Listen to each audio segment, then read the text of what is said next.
वडोदरा की नई जिला कलेक्टर कचहरी पर आज ट्रैफिक पुलिस सरकारी कर्मचारियों और अधिकारियों के पास से हेलमेट पहनने के कानून का नियम का पालन करवाती हुई नजर आई। दरअसल कल पुलिस वडा डीजीपी की ओर से एक परिपत्र जारी किया गया है, जिसके मुताबिक सरकारी अधिकारियों और कर्मचारियों के लिए अब हेलमेट पहनना अनिवार्य है। दरअसल ट्रैफिक मुहिम के तहत हेलमेट पहनना आम जनता के लिए अनिवार्य है, जिससे कि हादसों को टाला जा सके। तब जब ट्रैफिक विभाग आम जनता के पास से सख्ती से नियमों का पालन करवाता है, तब इसमें से सरकारी अधिकारी और कर्मचारी भला क्यों बाकी रहे।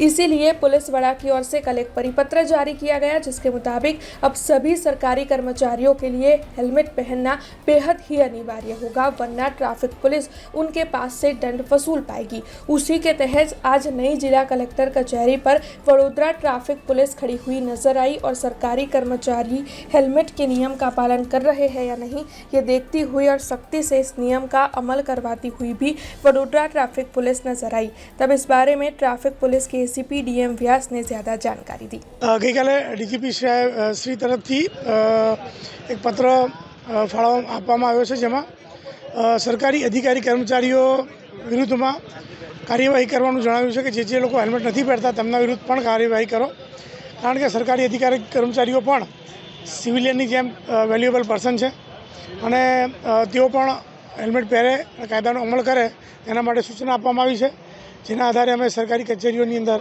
કાર્યવાહી કરીએ છીએ। વારંવાર સૂચના આપવાનું અને અવેરનેસના કાર્યક્રમ કરવાનું મારું કામ છે અને પબ્લિક અવેર થાય અને કોઈ અકસ્માત ન થાય, એમને કે એમના પરિવારને કોઈ નુકસાન તકલીફ ના પડે, એ અમારું કામ છે। એટલે અમે કરતા રહીશું જ્યાં સુધી એ લોકો હેલ્મેટ પહેરતા નહીં થાય। હાલ પૂરતું જે છે એ સરકારી અધિકારી કર્મચારીઓનું છે કે એ લોકો પણ અવશ્ય પહેરે અને એના સિવાય પબ્લિકે પણ આ અમલ કરવો જોઈએ। हमसे जुड़े रहने के लिए हमारे YouTube चैनल को सब्सक्राइब करें और नई वीडियो की नोटिफिकेशन के लिए बेल आइकॉन को दबाएं।